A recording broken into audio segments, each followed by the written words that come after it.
Since ancient times, the Japanese people have viewed cleaning not merely as a means of maintaining cleanliness, but as an essential practice for cultivating the mind.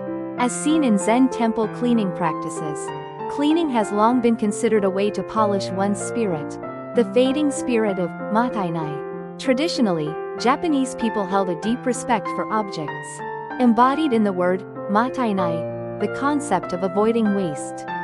They would patch up kimonos repeatedly and carefully maintain their tools for extended use.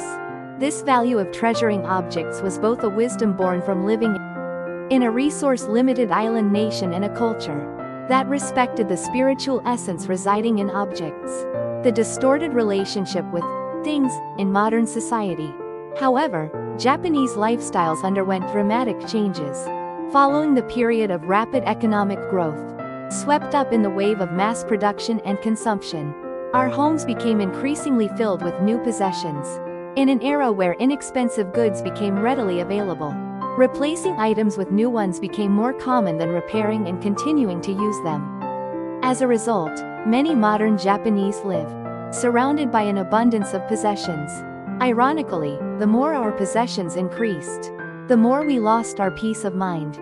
Many people now experience stress from being constantly engaged in organizing and living among unnecessary items.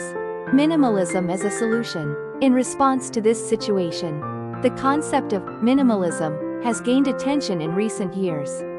This is not simply about reducing possessions, but rather a life philosophy aimed at discerning what is truly necessary and achieving a rich life that aligns with one's authentic self. Practicing minimalism can bring the following benefits.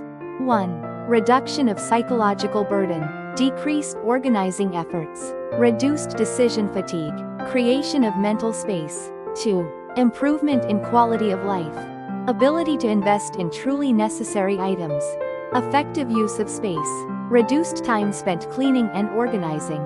3. Environmental contribution, suppression of unnecessary consumption, waste reduction, effective resource utilization. First steps toward practice. The transition to minimalism doesn't happen overnight. We recommend starting with these small steps. 1. Set aside regular time to review unused items.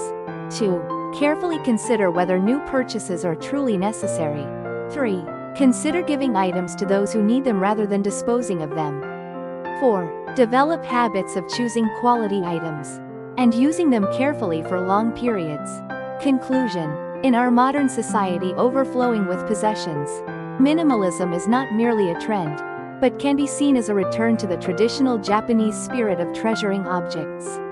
Living with minimal possessions does not mean living inconveniently or with restrictions. Rather, it is wisdom for examining what is truly important and leading a richer life. Living unbounded by possession and pursuing true wealth. This might be the essence of minimalism in the modern age. End note. The practice of minimalism extends beyond mere decluttering. It invites us to reconsider our relationship with material possessions and discover what truly brings value to our lives. By embracing this philosophy, we can create space not just in our homes, but in our minds and hearts as well. This shift in perspective allows us to focus on experiences, relationships, and personal growth rather than the endless accumulation of things. In doing so, we might find that the less we own, the more freedom we have to pursue what truly matters to us.